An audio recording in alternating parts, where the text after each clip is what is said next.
talking about a very exciting new piece of functionality introduced by FundApps called Room to Name for Position Limits.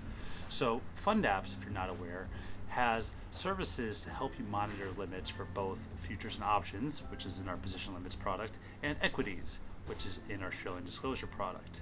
So these are two different worlds, and the way limits apply to these different worlds are different. In the equity side, once you cross a limit imposed by a regulator, normally you have to create a form and file that form to the regulator in a specified method and time. But there's actually no downside to actually filing outside of potentially public knowledge that you hold a position or you're shorting a position.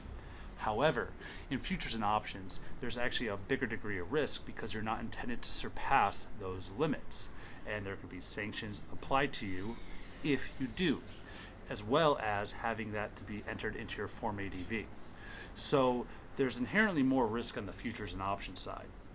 Now, in general, when it comes to monitoring these limits, OMSs and EMSs aren't really built for purpose for complex calculations and aggregations that are required to do this correctly. So people have turned to companies like FundApps. We have over 1,000 users who are using our system, over 100 different clients, to do this accurately. But to do it accurately, it is a post-trade process, meaning that you send a reconciled position file to FundApps, we review it, we analyze it, and we tell you where you are in terms of limits. And it's obviously very helpful to know that, but when you know you can't cross a limit, there is a degree of risk that you could surpass it before you get to that post-trade process. So that's where room to name comes in.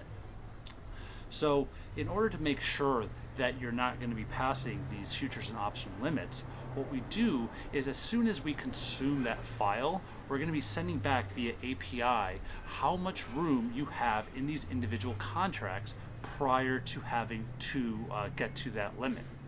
So what our clients are now doing with this data is they're incorporating that in either their OMS or EMS, so it's being monitored there for the pre-trade or intraday trading activity, or they're using that for internal reporting. Now, this is very powerful so that they have that accurate information about how much more they could trade in their systems while they're trading. So if a portfolio manager or a trader attempts to put in an order that would surpass a limit, it would be captured in those systems.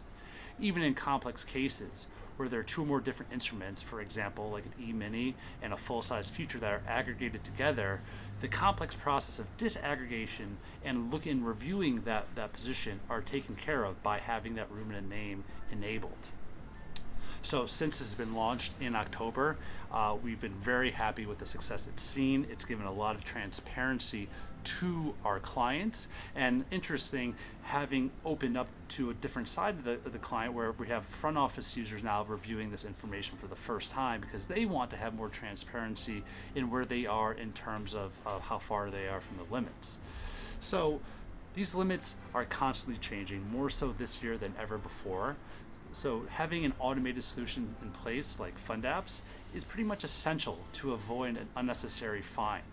So if you're interested in learning more about position limits and how we can help you monitor your limits more efficiently, please get in touch, go to our website and look at the videos on our LinkedIn. Thank you very much.